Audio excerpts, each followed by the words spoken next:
bikin nangis. Sahabat yang kuanggap saudara ternyata tega tidur dengan suamiku. Saat semua terbongkar, aku pun menangis. Ternyata Mas Robi belum berangkat kan? Amel langsung memicingkan kedua matanya, menatap kedatangan Putri yang sudah berdiri di depan pintu rumahnya. Mereka memang tinggal satu komplek. Jarak rumah Amel dengan Putri hanya sekitar 100 meter saja. "Ngapain pagi-pagi udah datang ke sini?" tanya Amel, tanpa menghiraukan pertanyaan Putri. Nada bicaranya begitu cuek. "Ini sudah jam setengah 7, Mel, bukan pagi," ucap Putri. Amel memutarkan bola matanya. Jelas seketika ia langsung bad mood. Kedatangan Putri membuat perasaannya menjadi semakin tak nyaman. "Bagiku ini masih pagi, apalagi buat bertamu. Masa bertamu jam segini sih?" ketus Amel. "Aku mau nebeng sama suamimu," kata Putri. "Emangnya kendaraanmu kemana? Kenapa nggak dipakai?" "Bensinnya habis, kemarin lupa ngisi. Soalnya suamiku seminar, keluar kota selama 5 hari. Kalau dia ada di rumah, aku pasti minta suamiku buat mengantarku," jelas Putri agar Amel tidak lagi bertanya. Ingin sekali Amel mengatakan kenapa tidak pesan ojek online saja. Namun Robi sudah keburu keluar. Wajahnya terkejut melihat Putri sudah ada di depan rumahnya. "Dia mau nebeng sama kamu, Mas. Katanya mobilnya nggak ada bensin." Amel terlihat tidak senang. "Nggak apa-apa kan sayang, sekalian jalan juga." Robi sama sekali tidak keberatan. Amel hanya bisa menarik menghembuskan nafasnya dalam-dalam. "Ayo Mas, nanti kita telat loh, belum lagi di jalan macet." Putri sangat bersemangat. "Mas pergi dulu ya sayang." Robi berpamitan dengan sang istri sambil mengecup keningnya.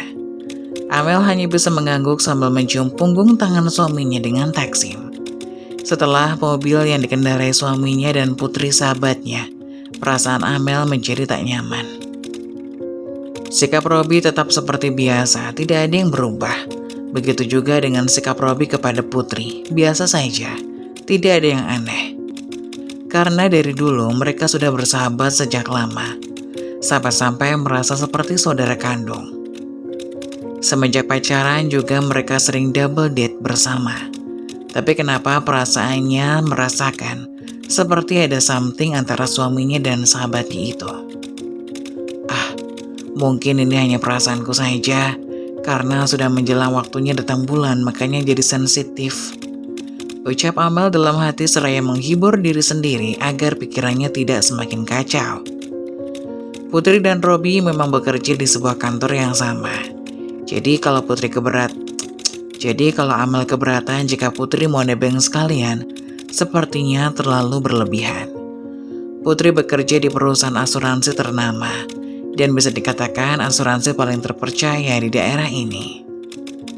Tidak sedikit perusahaan-perusahaan besar yang mempercayakan asuransi para karyawannya di tempat Putri bekerja, termasuk perusahaannya Robi.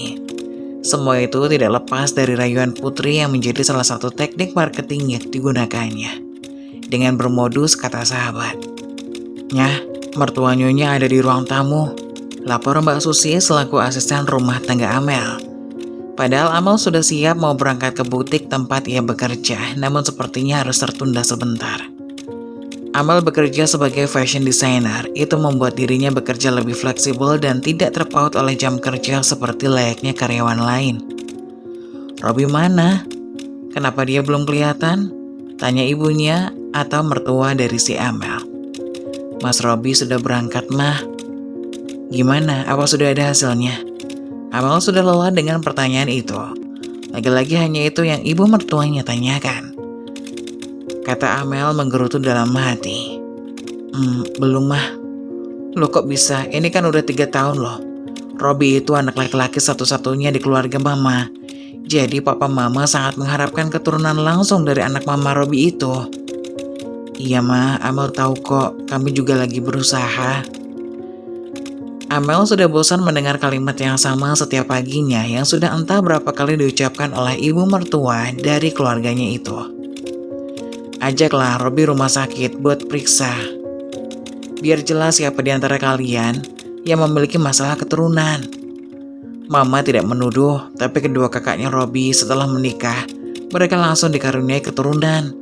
Gak ada silsilah keluarga mama yang mandul, kata ibu mertua Amel.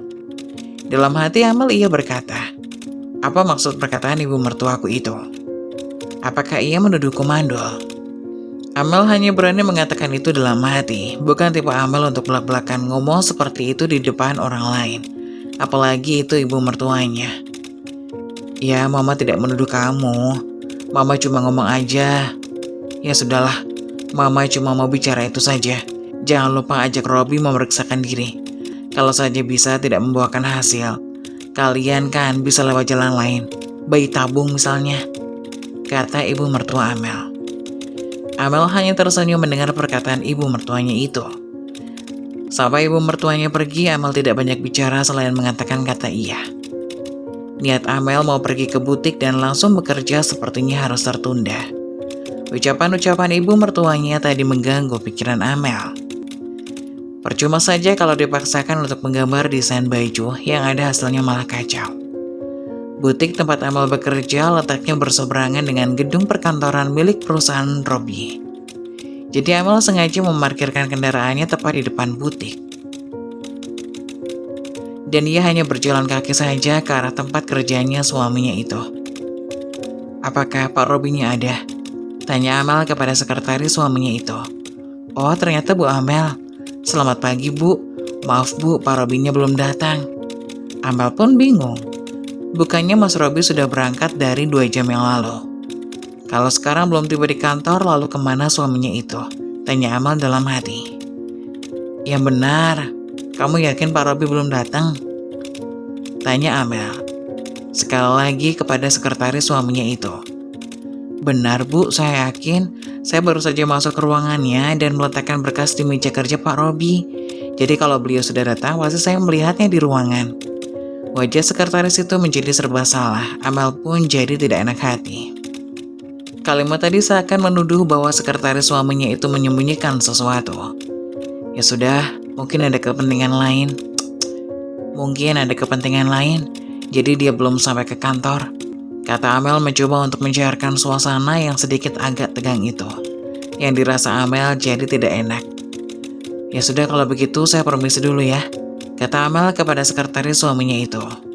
Maaf Bu, apa ada sesuatu yang harus saya sampaikan apabila Pak Robby sampai ke kantor? Tanya sekretarisnya itu. Oh tidak perlu kok Mbak, saya hanya mampir sebentar. Baiklah kalau begitu Bu. Dengan perasaan campur aduk, Amel meninggalkan kantor suaminya. Amel ingin sekali rasanya ia mengecek ke kantor Putri tempat ia bekerja. Namun Amel ragu dengan pemikirannya itu.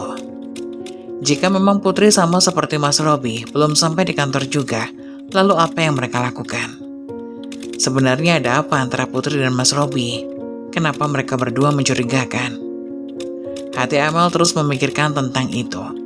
Di dalam kepalanya, ia memikirkan kemungkinan-kemungkinan buruk yang sedang terjadi pada dirinya. Menuduh suaminya dan Putri terlibat sesuatu yang tidak baik. Dan dipikir-pikir itu tidak mungkin. Karena setahu Amel, Putri mempunyai seorang suami yang bernama Fikri. Dia bukan pria biasa saja, yang Putri dengan mudah berpaling dari suaminya itu. Fikri bahkan lebih tampan jika dibandingkan dengan suaminya Robby. Suami Putri itu adalah seorang dokter. Karirnya yang mentereng itu membuat kemungkinan tipis sekali untuk Putri berpaling. Rumah tangga Putri dan Fikri sama seperti rumah tangga Amel dan Robby.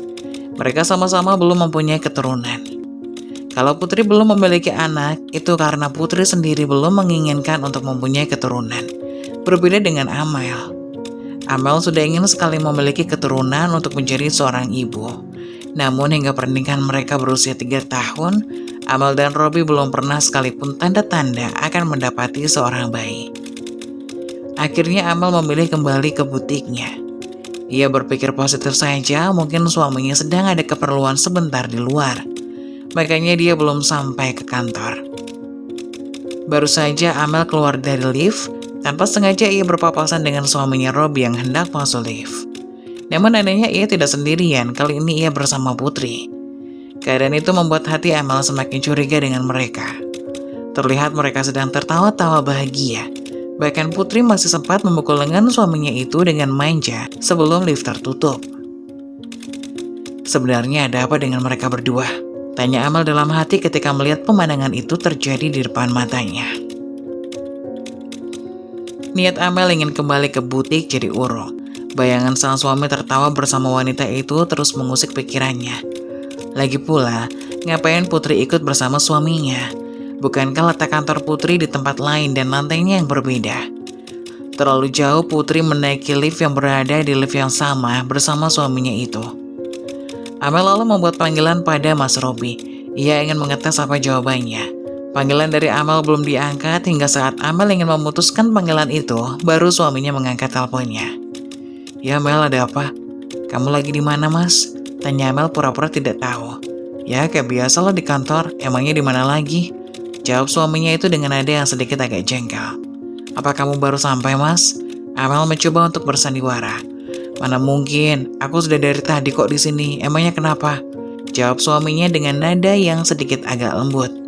Mendengar jawaban suaminya, Amel memutar bola matanya. Dasar bohong, umpat Amel dalam hati. Tadi mamamu datang ke rumah. Seperti biasa, mama nanyain apa aku sudah hamil atau belum. Dan mama nyaranin kita supaya kita pergi ke dokter untuk memeriksakan keadaan kita. Kamu tahu apa artinya itu, Mas? Mama dengan tidak secara langsung itu menuduhku kurang subur atau mandul. Padahal kita sama-sama belum memeriksakan diri. Kata Amel mencoba untuk menghilangkan kekesalannya. Amel memiliki firasat kalau Putri masih bersama dengan suaminya di sana. Makanya Amel dengan sengaja mengajak bicara panjang lebar agar kesempatan Putri untuk ngobrol dengan Mas Robi itu tidak ada. Sudah, jangan dimasukin ke dalam hati omongan mamaku itu. Sayang, mama mengatakan itu hanya karena ia sudah sangat menginginkan kita untuk memberikannya keturunan. Mama memang dari dulu menginginkan seorang cucu. Ya, aku tahu Mas. Tapi kenapa mama ngomongnya ke aku? Kenapa nggak ke kamu aja? Aku ngerasa dipojokin Mas.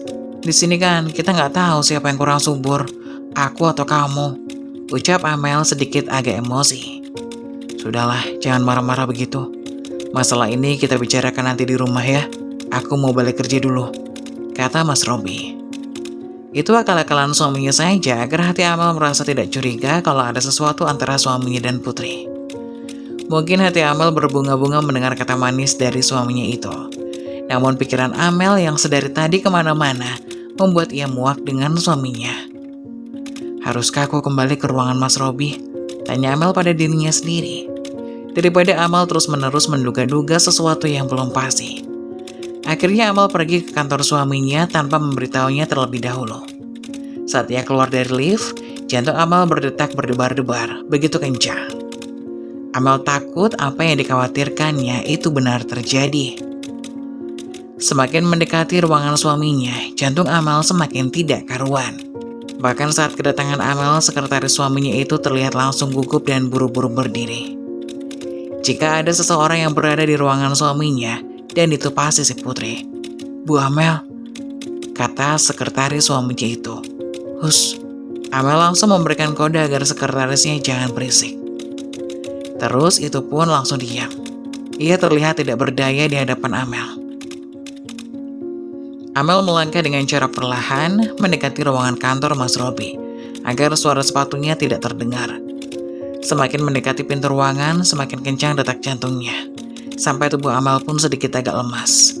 Kebetulan sekali pintu ruangan suaminya itu tidak tertutup rapat, menyisakan sedikit celah untuk Amel mengintip apa yang terjadi di dalam sana. Tak disangka jantung Amel terasa berhenti berdetak. Saat ia melihat ke dalam ruangan itu, rasanya teriris-iris, perih di hati pun terasa. Bagaikan ribuan pisau yang sangat tajam menusuk ke dalam jantung secara bersamaan. Amel pun memejamkan matanya untuk sesaat, menahan tangis air mata yang hendak keluar. Dengan gemetar hanya meraih ponsel dalam tasnya, lalu mengarahkan ke arah suaminya itu dan Putri yang sedang melakukan pelukan mesra. Pemandangan itu sangat menyakitkan bagi Amel. Amel bisa membayangkan apa yang akan terjadi selanjutnya saat mereka saling bermesraan seperti itu.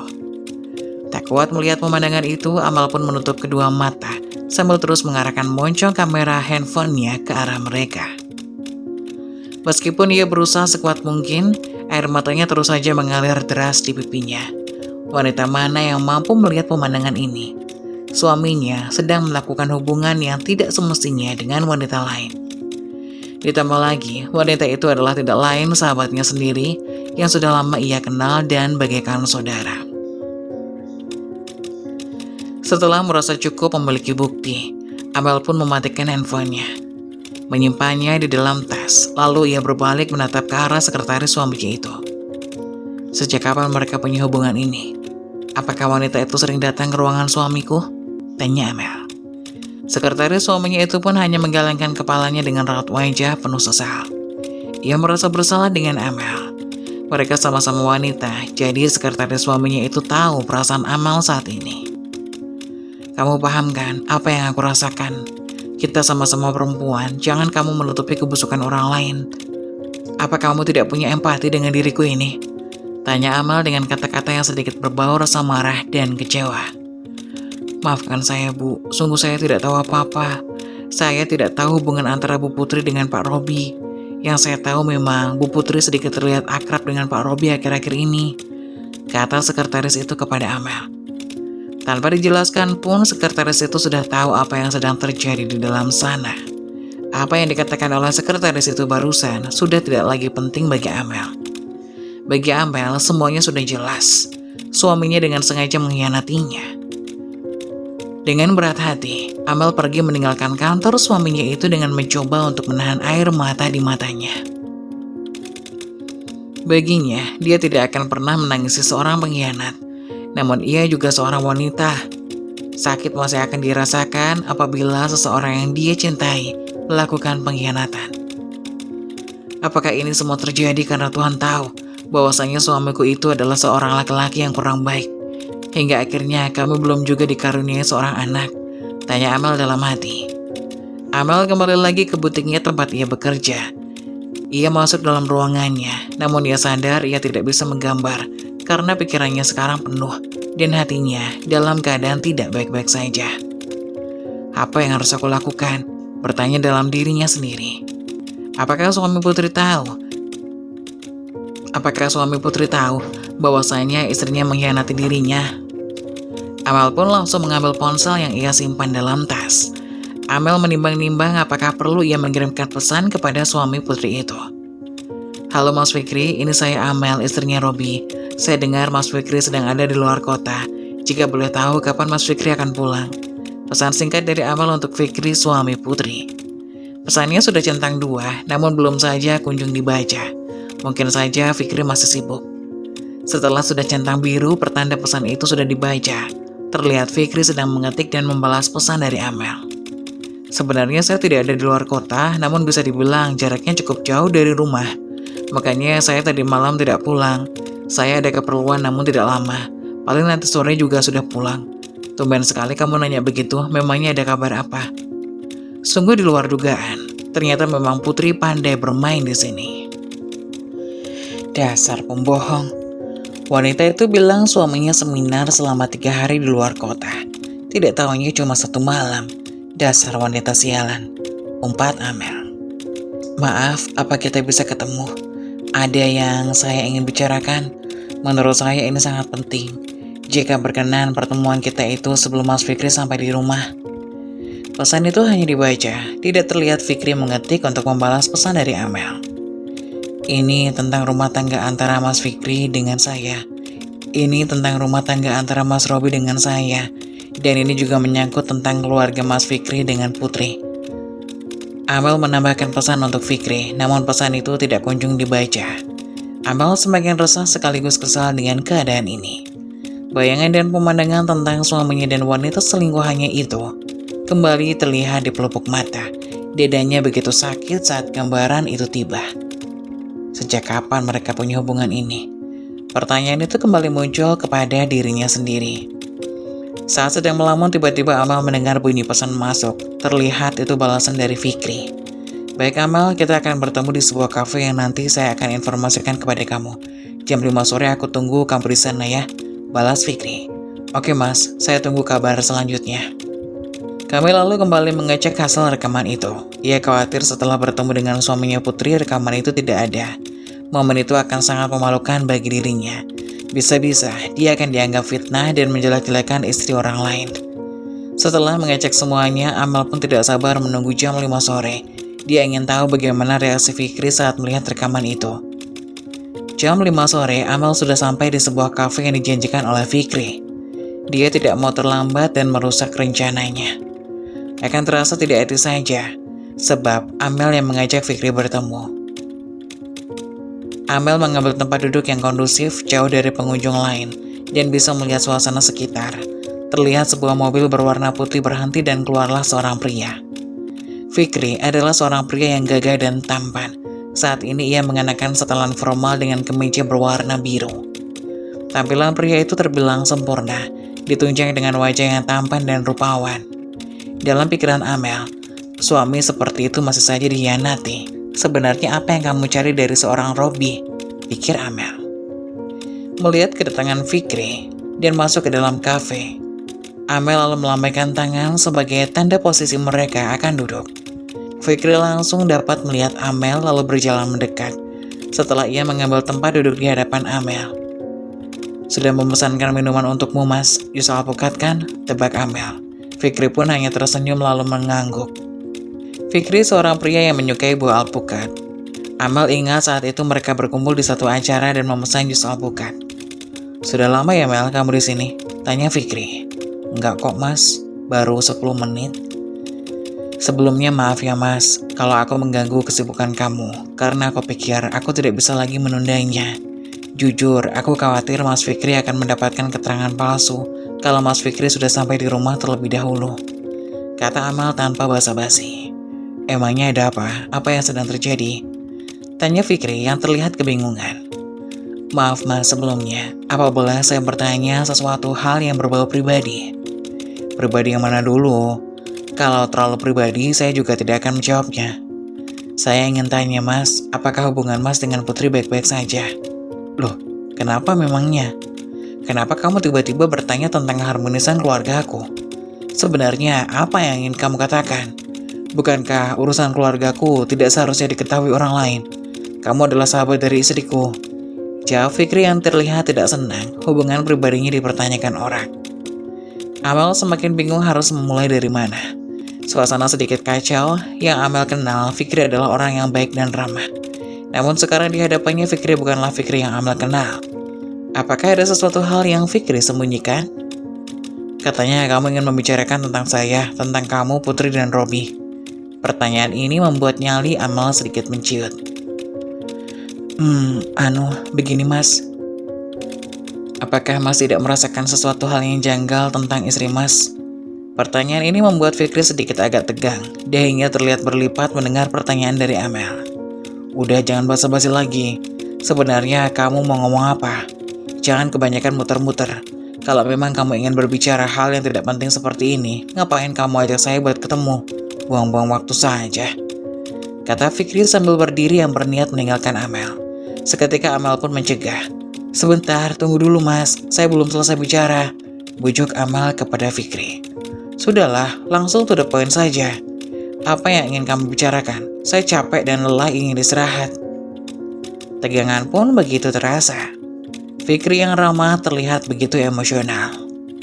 Jadi gini Mas, pagi tadi aku melihat Putri datang ke rumah. Dia berniat pergi berangkat kerja bersama suami saya. Putri beralasan bahwasanya mobilnya kehabisan bahan bakar. Bagi saya itu alasannya sedikit tidak masuk akal. Putri adalah orang yang tidak teledor. Mendengar perkataan Amel, Fikri pun langsung berubah ekspresi wajahnya. Hanya karena istri saya numpang buat berangkat kerja, kamu membesar-besarkan masalah ini. Dan kamu membuang waktuku hanya untuk mendengarkan laporanmu. Astaga Amel, kamu sungguh perhitungan. Bukankah Putri sudah kamu anggap saudara sendiri? Bukan Mas, bukan. Ini bukan masalah nebengnya. Aku curiga jika di antara suamiku dan istrimu memiliki. Kamu punya prasangka buruk kepada istriku dan suamimu. Tak kusangka Amel, kamu menyanyikan waktumu dengan berpikiran negatif seperti itu. Cuma numpang saja kamu besar-besarkan. Kata Fikri sambil menggeleng-gelengkan kepala.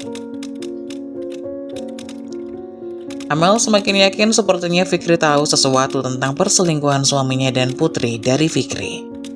Atau jangan-jangan Fikri sengaja diam karena Fikri sudah tidak peduli lagi dengan Putri. Sudah, Cuma itu saja yang ingin kamu katakan? Tanya Fikri. Aku tidak menfitnah mas, aku memiliki bukti, makanya aku berani menelponmu dan mengajak bertemu. Lalu mana buktinya? Aku tidak ingin kamu asal tuduh jika tidak ada bukti. Karena dengan tidak secara langsung kamu mencemarkan nama baik suamimu sendiri dan istriku. Ditambah lagi, kamu sudah mengganggu ketenangan keluarga orang lain. Kata-kata Fikri semakin membuat Amal semakin tidak menyukai Fikri.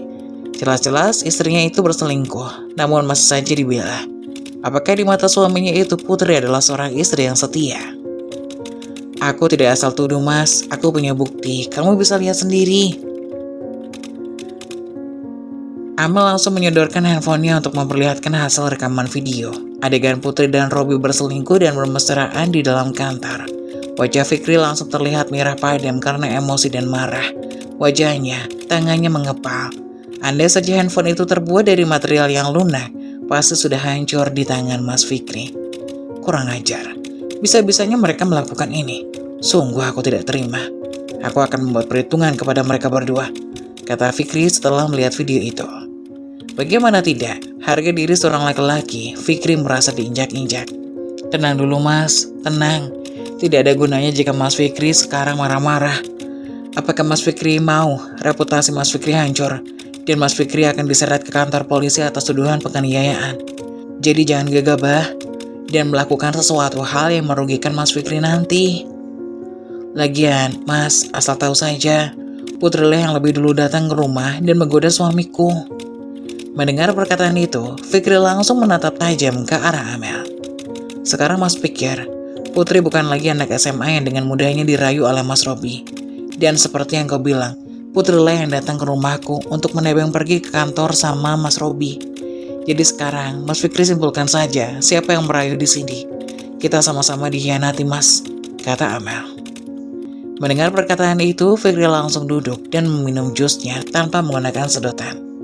Emosinya masih memuncak, wajar saja hati pria itu pasti sedang mendidih saat ini. Jadi, apa yang ingin kamu lakukan, Amel? Fikri bertanya kepada wanita yang di hadapannya itu. Menurutku, lebih baik kita sekarang pura-pura saja tidak mengetahui tentang perselingkuhan ini. Kita kumpulkan lagi bukti perselingkuhan mereka. Yang jelas aku akan menggugat cerai suamiku itu. Kalau soal Mas Fikri itu terserah, setelah kita memiliki cukup bukti tentang perselingkuhan mereka. Fikri pun diam, sepertinya memikirkan sesuatu. Apakah Mas Fikri keberatan jika menceraikan Putri?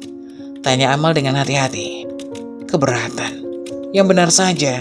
Setelah aku mengetahui keburukannya, aku merasa jijik.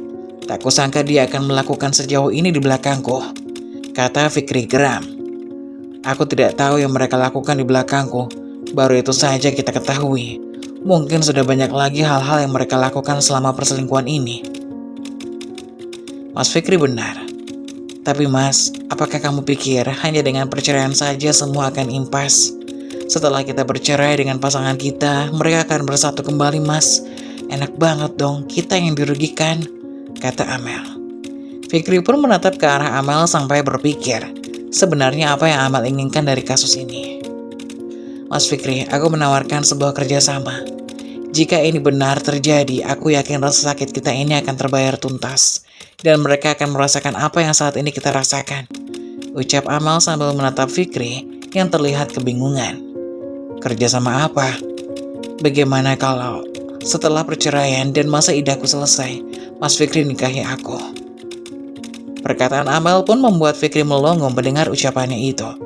Apa? Nikahin kamu? Kata Fikri terkejut. Apa kamu sadar dengan apa yang kamu ucapkan tadi? Tanya Fikri.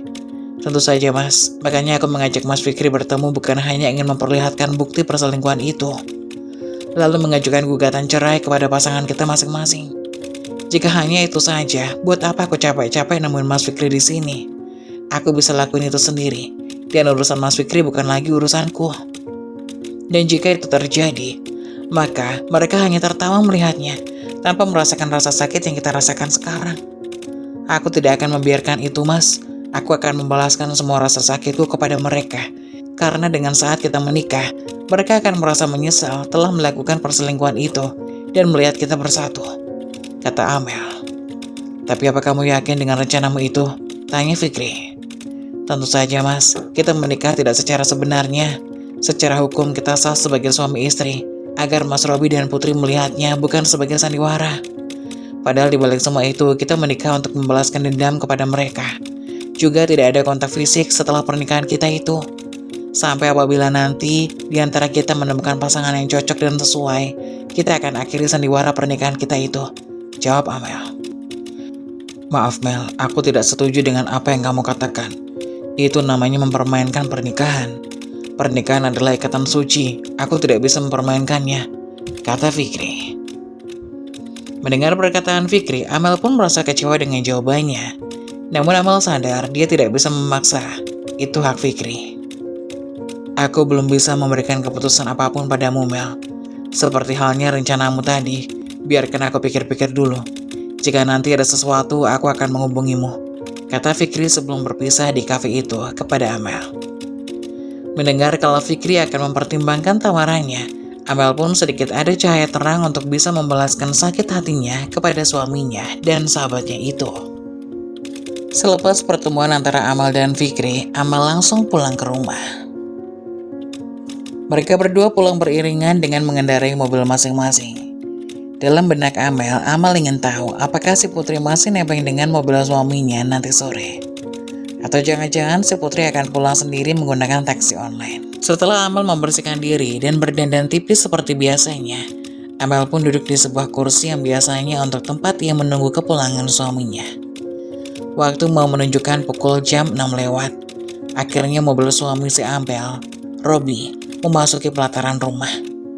Amel bisa melihat jika ada Putri duduk di kursi samping pengemudi. Wanita itu kembali numpang, dasar orang gak tahu malu, kata Amel geram melihatnya. Namun dia tetap bersikap santai di hadapan mereka berdua. Sembari tertawa kecil, Putri pun turun dari mobil suaminya itu. Terlihat Amel sedang duduk menatap ke arah mereka berdua dengan tajam. Putri pun tersenyum. Terlihat tipis bahwasanya senyuman itu adalah senyuman licik dari seorang wanita yang merebut suami orang. Maaf, aku numpang sama Mas Robi lagi, sekalian jalan. Kamu gak apa-apa kan? Tanya wanita yang gak tahu diri itu, seakan-akan tidak merasa bersalah. Putri seakan tahu bahwa Amel pasti merasa kesal, dan Putri pun menikmati momen itu. Semakin Amel kesal padanya, semakin semangat pula Putri untuk melakukan hal yang membuat Amel marah dan sakit hati. Sepertinya Mas Fikri tidak menafkahi dirimu dengan layak ya, sehingga kamu harus susah payah buat menghemat pengeluaran pada rumah tangga. Karena Amel dengan sinis. Mendengar perkataan itu, Putri pun langsung berwajah merah padam. Kenapa? Aku bener kan? Apa Mas Fikri itu tipe suami yang perhitungan sama istrinya? Seperti yang ada di novel-novel atau dalam sinetron pada layar televisi. Padahal pendapatannya besar loh. Tapi kok sama istri sendiri pelitnya kebangetan? Atau jangan-jangan kamu tidak dinafkahi sama suamimu? Sungguh aku merasa kasihan denganmu Putri, cibir Amel kepada sahabatnya itu. Kedua tangan Putri terlihat mengepal karena menahan emosi. Sayang, kata Robi sambil menggelengkan kepalanya. Saya akan memberi isyarat kepada Amel agar tidak melangsungkan penghinaan terhadap Putri. Loh, kenapa mas? Emangnya ada yang salah dari perkataanku? Wanita itu menatap tajam suaminya. Robi pun menjadi serba salah. Ya, asal kalian tahu saja, jika itu terjadi padaku akan lebih baik memilih pemesan taksi online daripada harus menumpang sama suami orang. Jelas aku akan malu kalau harus merepotkan orang lain.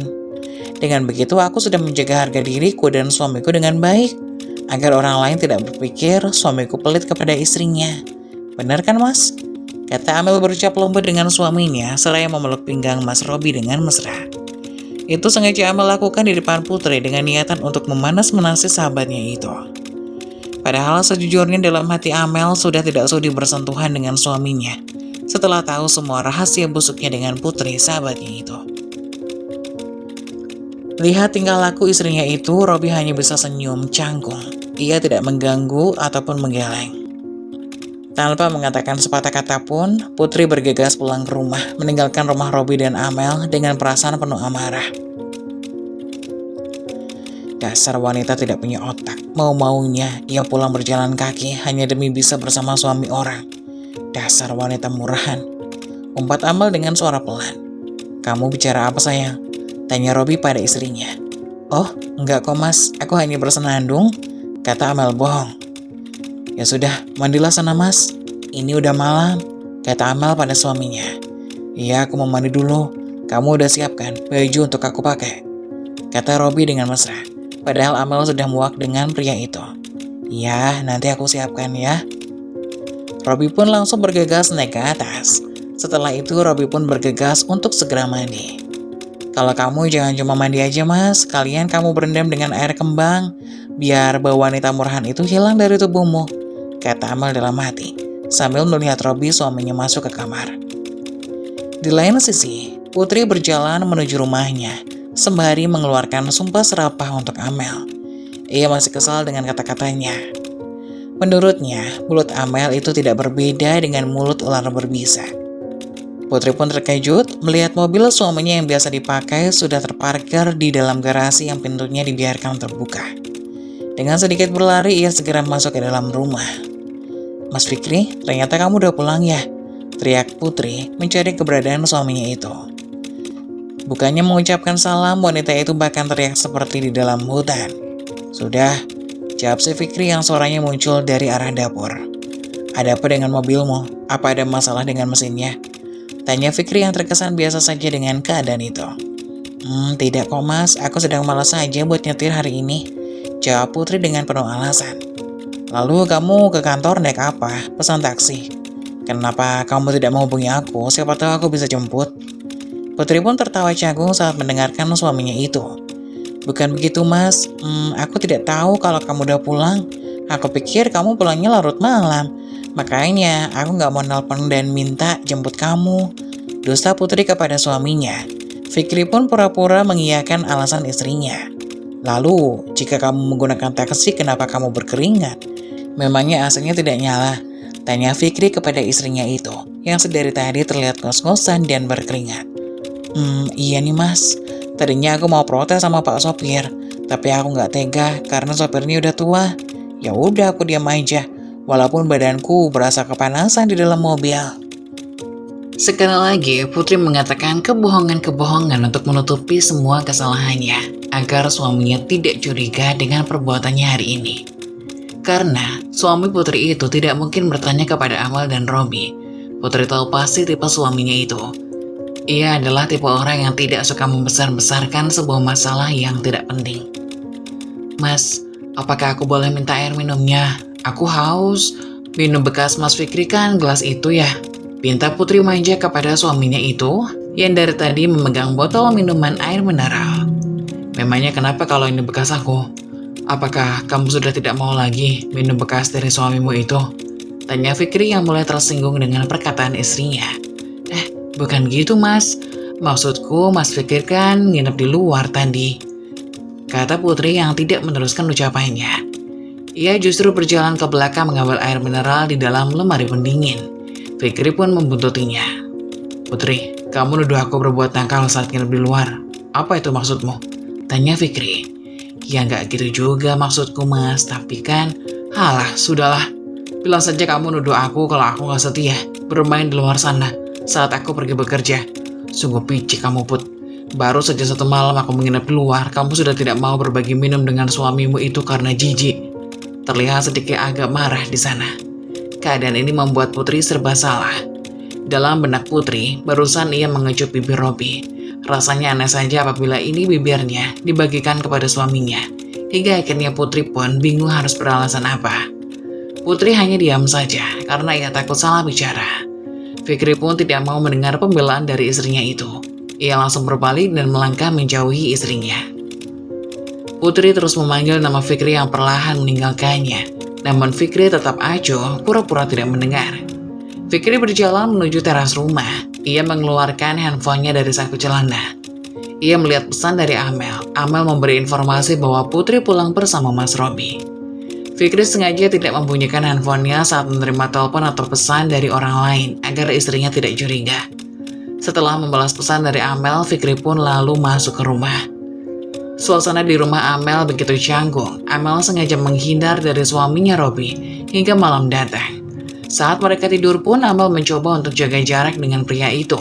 Namun karena takut ketahuan, Amel pun cuma bisa menahan diri agar tidak terlihat mencolok dengan dramanya itu. "Sayang, apakah kamu marah sama aku?" tanya Robby. Namun mendengar perkataan itu, Amel hanya diam saja. Amel hanya menutupi dirinya dengan selimut. Suaminya hendak mengelus kepalanya. "Sayang, ngomong dong. Katakan apa salahku? Karena aku membiarkan Putri menumpang pada mobil ya. Saat hendak berangkat kerja tadi pagi. Dia kan sahabatmu, sudah kamu anggap saudara sendiri. Masa iya kamu jahat sama dia dengan cara tidak boleh nebeng pada mobil mas?" kata Robby. "Mas jangankan sepupu, ipar saja sama dengan maut. Terus dengan mudahnya Mas Robby membiarkan Putri numpang mobil mas, dan malamnya dia masih saja kalian pulang bersama," ucap Amel kesal. "Ya kan gak enak kalau ditolak, mas sama dia kan satu kantor, kami satu gedung," alasan Robby. "Ya sudah, terserah kamu aja mas," kata Amel kesal kepada suaminya. Tak disangka, Robby secara terang-terangan berani membela wanita lain di hadapan istrinya. Keesokan paginya pun tiba. Seperti biasa, Amel menyiapkan sarapan untuk suaminya itu. Walaupun dalam hati, ia masih kesal dan marah.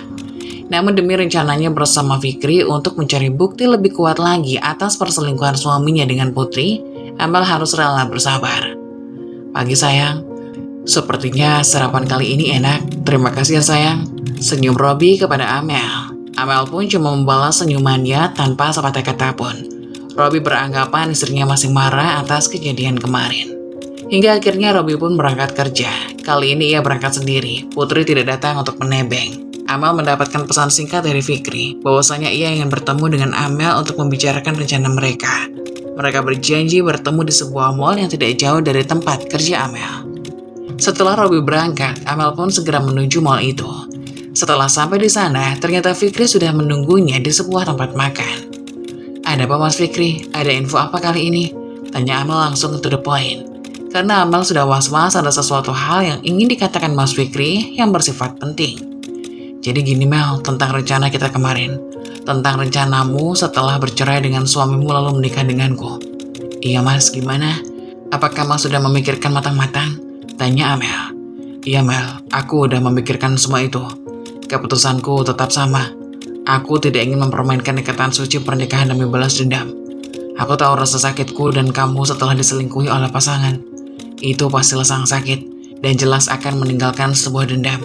Tapi jika dengan cara mempermainkan sebuah pernikahan, itu bukan sebuah jalan keluar." "Lalu, apakah Mas Fikri punya rencana lain? Karena menurutku tidak adil saja jika perselingkuhan ini hanya berujung perpisahan bagi mereka," tanya Amel. "Aku tidak yakin dengan rencanaku ini. Tapi setidaknya itu sudah mencoba. Aku mempunyai rencana bagaimana jika perselingkuhan mereka kita viralkan. Itu akan membuat karir mereka hancur. Lagian, kita di sini adalah sebagai korban, bukan pelaku. Jadi itu pasti akan menyakitkan bagi mereka. Karir yang sudah bertahun-tahun mereka bangun hancur begitu saja hanya karena perselingkuhan. Aku rasa tidak mungkin karena mereka sudah menanggung malu," kata Mas Fikri. Setelah dipikir-pikir ada benarnya juga perkataan dan rencana Mas Fikri itu. Sekarang, zamannya media sosial. Seseorang yang membuat salah apalagi tentang perselingkuhan sangat mudah dihancurkan lewat bantuan pengguna media sosial. "Baiklah Mas, kita cari cukup bukti saja. Setelah itu baru kita pikirkan bagaimana menghancurkan mereka," kata Amel. Setelah perbincangan itu, mereka pun pulang ke tempat kerjanya masing-masing. Setelah Amel memarkirkan mobilnya tepat di depan butik, Amel lihat mobil Mas Robby baru saja keluar dari arah kantor. Amel curiga jika suaminya itu sedang pergi bersama Putri, mengingat ini adalah jam kerja. Untuk memastikan semua itu, Amel pun menelpon suaminya. Tak butuh lama, Mas Robby pun langsung mengangkat telepon dari istrinya itu. "Halo Mas, kamu di mana? Apa kamu hari ini sibuk?" tanya Amel pura-pura tidak tahu bahwasannya mobil suaminya itu baru saja keluar dari kantor. "Nggak kok, aku nggak sibuk. Aku sedang ada di kantor kerja seperti biasa. Kenapa emangnya?" kata Robby bohong kepada istrinya itu. Padahal jelas-jelas Amel yakin itu mobil Mas Robby baru saja keluar. "Oh enggak kok Mas, aku cuma ingin mengajak kamu makan siang bersama kalau kamu ada waktu." "Kayaknya aku nggak bisa deh sayang, soalnya nanti siang aku ada meeting," kata Robby beralasan kepada istrinya. "Oh ya udah kalau begitu, mungkin lain waktu. Ya sudah mas, aku takut mengganggu jam kerjamu, kata Amel sambil menutup telepon. Amel pun langsung mengejar mobil Robby, membuntutinya dari belakang agar tidak ketahuan. Amel curiga pasti di dalam mobil itu ada Putri, wanita kurang ajar. Amel pun segera menelpon Fikri karena berita ini mungkin bisa saja jadi bukti penguat untuk rencananya bersama Mas Fikri. Amel pun segera mengirimkan pesan singkat kepada Fikri bahwasannya ia sedang membuntuti Robby yang sedang keluar dengan tingkah laku yang mencurigakan. Hingga akhirnya sampailah di sebuah tempat, ternyata mobil Mas Robby menuju sebuah hotel. Amel pun langsung memarkirkan mobilnya di bahu jalan karena ingin memastikan dulu apakah Mas Robby bersama Putri atau tidak. Benar saja, saat mereka parkir di depan hotel, keluarlah Putri bersama Robby. Momen itu diabadikan dalam sebuah foto yang Amel ambil dan ia kirimkan kepada Mas Fikri sebagai bukti. Mas Fikri pun langsung meminta Sherlock tempat itu. Ia ingin memergoki secara langsung perselingkuhan istrinya di depan mata. Tak lama setelah mereka keluar dari mobil, Amel pun langsung memarkirkan mobilnya masuk ke dalam parkiran hotel. Perasaan Amel berdetak kencang, rasanya tak karuan. Ia gelisah sambil menunggu Fikri datang ke hotel itu. Setelah Fikri bertemu dengan Amel, ia pun langsung menuju ke tempat resepsionis. Maaf mbak, apakah ada pengunjung hotel atas nama Robby Wijaya? Tanya Amel kepada petugas hotel. Tunggu sebentar ya bu, biar saya cek dulu, kata petugas hotel itu. Amel dan Fikri pun harap-harap cemas, ia tidak sabar untuk melihat apa yang sebenarnya terjadi di antara Putri dan Robby. Amel, nanti saat penggeledahan, kamu nyalakan handphonemu ya. Rekam segala apa yang terjadi. Pastikan kameramu merekam semuanya, agar menjadi bukti bagi kita untuk membongkar semua perselingkuhan yang selama ini terjadi di antara Robby dan Putri, kata Fikri kepada Amel. Baik mas, akan segera aku lakukan. Aku sudah tidak sabar ingin menyudahi hubunganku dengan suamiku itu. Hatiku begitu sakit. Kita harus menyandang status istri dari suami tukang selingkuh, jawab Amel. Maaf, benar bu, di sini ada tamu hotel bernama Robby Wijaya. Dia baru saja check-in di sebuah kamar 15 menit yang lalu bersama seorang wanita, kata petugas hotel itu. Itu suami saya mbak, dia datang bersama istri dari bapak ini. Mereka melakukan perselingkuhan di sini mbak. Apakah pihak hotel bisa membantu kami untuk menggerebeknya? Tanya Amel.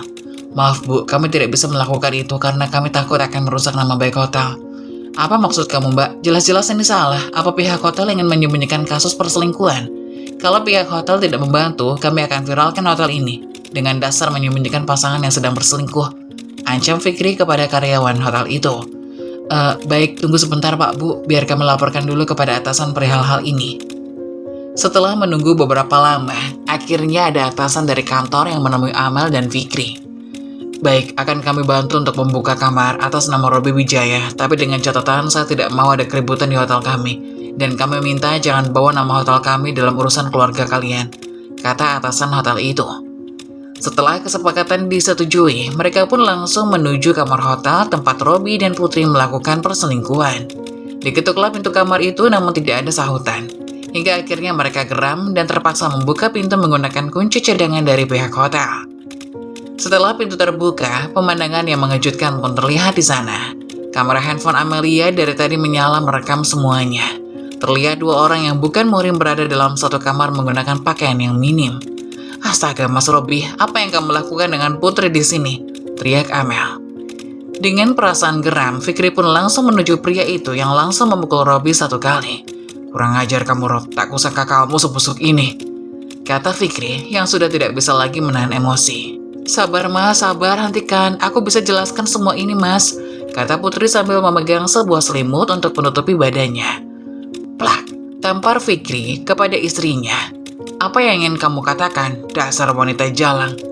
Keadaan begitu kacau hingga petugas hotel pun bersama beberapa security mencoba untuk menenangkan mereka.